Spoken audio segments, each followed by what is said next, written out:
जमीन पर एक सोना का पिंजरा पड़ा था जो धूप की रोशनी में अजीब तरीके से चमक रहा था। वह रुक गया। उसने आसपास देखा, कोई नहीं था। यह यहाँ कैसे? उसने खुद से कहा। रामू धीरे से आगे बढ़ा, झुककर पिंजरा उठाया। जैसे ही उसने उसे हाथ में लिया, उसके दिल में अजीब सी खुशी और लालच पैदा हुई। अगर मैं इसे बेच दूं, मेरी जिंदगी बदल सकती है, उसने सोचा। वह पिंजरा लेकर वापस मुड़ने लगा, लेकिन जैसे ही उसने कुछ कदम चलाए, जंगल की हवा बदल गई। पत्तियां हिलने लगीं और एक गहरी धीमी आवाज उसके कानों में गूंजी। अगर तुम्हें यह चाहिए तो तुम्हें कुछ देना पड़ेगा। रामू का जिस्म कांप गया। कौन है? उसने घबराकर पूछा। आवाज फिर आई, इस बार और करीब।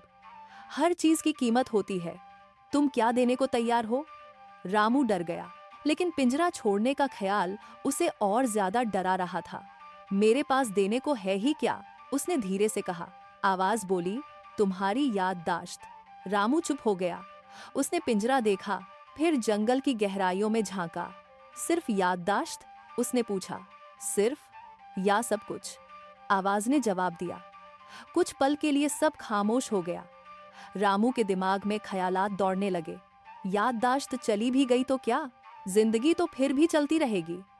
उसने अपने आप को समझाया और फिर उसने धीरे से कहा, ठीक है, ले लो मेरी याददाश्त। जैसे ही उसने ये अल्फाजा कहे, हवा एकदम तेज चलने लगी।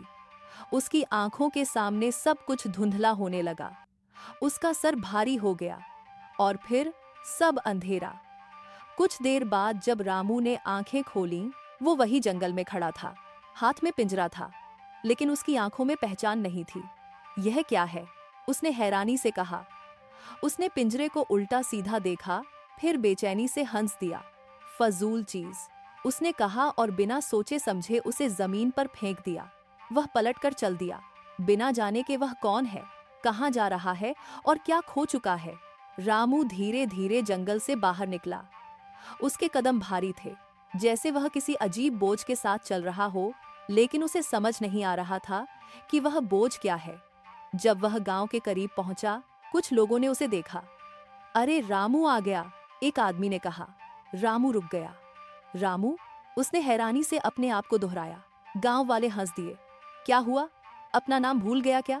किसी ने मजाक किया। रामू हल्की सी मुस्कुराहट लाने की कोशिश करता है, लेकिन उसके अंदर बेचैनी बढ़ती जा रही होती है। उसे न अपना नाम याद था, न अपना घर। जब वह अपने घर के सामने पहुंचा, उसकी बीवी भागते हुए बाहर आई। इतनी देर कहाँ रह गए? और अनाज कहाँ है? उसने गुस्से और फिक्र के बीच पूछा। रामू उसे देखता रहा जैसे पहली बार देख रहा हो। तुम कौन हो? उसने सीधा सवाल पूछा। यह सुनते ही उसकी बीवी के हाथ से लौटा गिर गया। यह क्या मजाक है रामू? उसने कांपते हुए कहा। मैं सच कह रहा हूँ, मुझे कुछ याद नहीं, रामू ने बेचैनी से जवाब दिया। धीरे धीरे गांव वाले जमा होने लगे। हर कोई अपनी तरफ से सवाल पूछ रहा था। क्या हुआ? कहाँ गया था? किसी ने कुछ किया तो नहीं? रामू हर सवाल पर सिर्फ एक ही जवाब देता, मुझे याद नहीं। रात तक पूरा गांव इस बात से परेशान हो चुका था। एक बुजुर्ग आदमी, जिसका नाम हकीम चाचा था, आगे बढ़ा। उसने रामू की आंखों में देखा और गहरी सांस ली। यह आम बात नहीं है, उसने धीरे से कहा। इसके साथ जंगल में कुछ हुआ है। जंगल? रामू की बीवी ने घबराकर पूछा। हकीम चाचा ने सिर हिलाया। उस जंगल में पुरानी कहानियां हैं, अजीब चीजों की कहानियां। शायद रामू ने कुछ उठाया हो या कुछ छुआ हो। सब लोग खामोश हो गए। अगर ऐसा है, एक जवान ने कहा, तो हमें वापस जंगल जाना होगा। लेकिन रात को? किसी ने डरकर कहा। हकीम चाचा ने कहा, नहीं, सुबह, और इस बार अकेले नहीं। उस रात रामू चुपचाप एक कोने में बैठा रहा। उसकी बीवी रोती रही और गांव वाले पहली बार उस जंगल से सच में डर गए। लेकिन उन्हें यह नहीं पता था कि जंगल सिर्फ डराने के लिए नहीं होता, कभी कभी वो इंसान को उसका असली चेहरा भी दिखा देता है। अगली सुबह सूरज निकलते ही 5 लोग जंगल जाने के लिए तैयार हो गए। हकीम चाचा, वह जवान लड़का श्याम और 3 और गांव वाले। रामू की बीवी ने उनसे दरख्वास्त की, मेरे रामू को वापस ले आओ, जो भी हुआ है उसका इलाज ढूंढो। सबने उसे तसल्ली दी और जंगल की तरफ रवाना हो गए। जंगल में कदम रखते ही उन्हें वही अजीब सन्नाटा महसूस हुआ।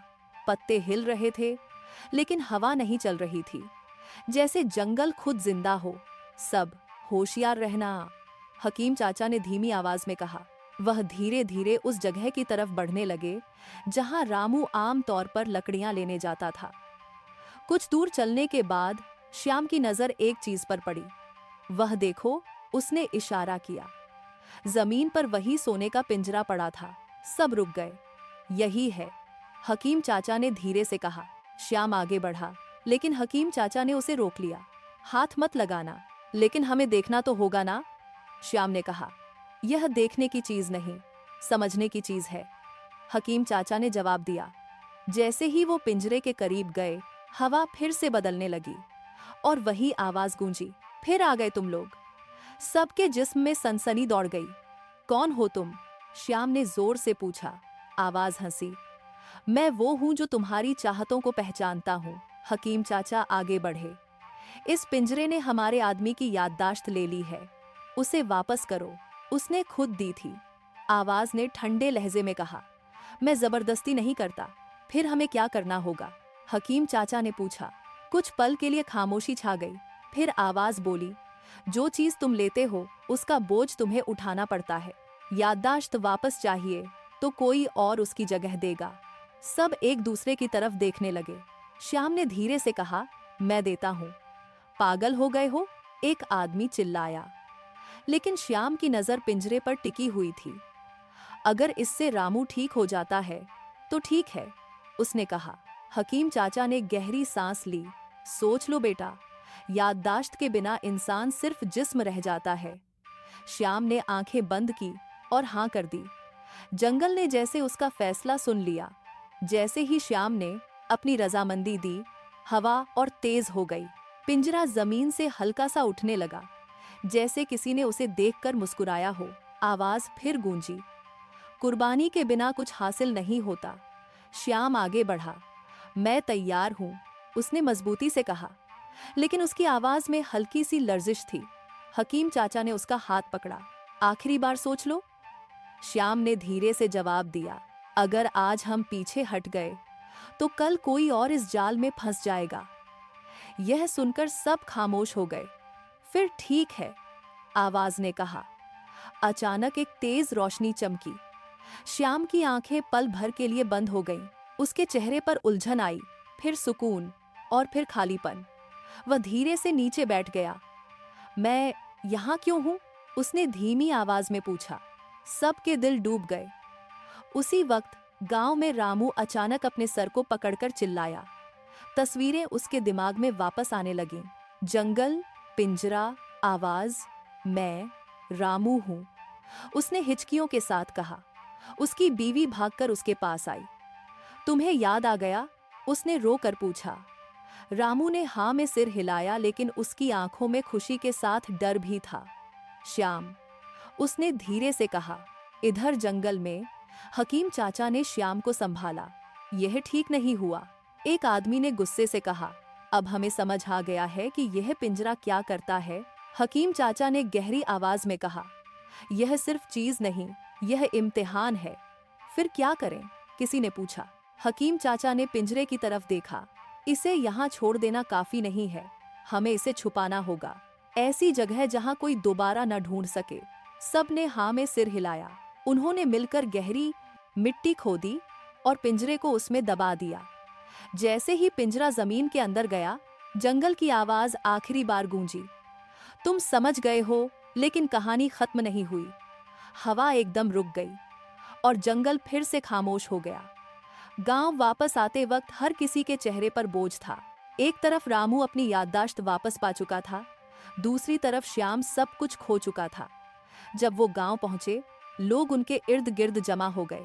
रामू भाग कर आया और श्याम को देखा। यह सब मेरी वजह से हुआ, रामू ने टूट कर कहा। हकीम चाचा ने उसे रोका। नहीं, यह उस पिंजरे की वजह से हुआ, और सबसे ज्यादा इंसान की लालच की वजह से। रामू ने श्याम के कंधे पर हाथ रखा। मैं इसका ख्याल रखूंगा जिंदगी भर, उसने वादा किया। दिन गुजरते गए। श्याम एक नई जिंदगी जीने लगा, बिना किसी याद के, बिना किसी पहचान के। लेकिन गांव वालों ने उसे अकेला नहीं छोड़ा। धीरे धीरे उसने नए रिश्ते बना लिए। रामू बदल चुका था। अब वो जंगल के पास भी नहीं जाता था। उसने अपनी बीवी के साथ सादगी भरी जिंदगी जीने का फैसला किया। लेकिन कहानी यहीं खत्म नहीं होती। एक रात जब हवा बिल्कुल खामोश थी, गांव के एक छोटे बच्चे ने जंगल के किनारे पर खेलते हुए मिट्टी में से कुछ चमकता हुआ देखा। यह क्या है? उसने हैरानी से कहा। उसने मिट्टी हटाई और एक कोने से सोना झलक उठा। दूर कहीं जंगल के अंदर से वही हल्की सी आवाज गूंजी, हर दफा कोई न कोई आता है। बच्चे ने उस चमक को गौर से देखा। उसकी आंखों में वही चमक थी जो कभी रामू की आंखों में थी, और जंगल इंतजार कर रहा था।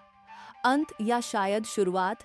दिल को छू लेने वाली कहानियां P+ टेल्स के साथ जुड़े रहने के लिए धन्यवाद।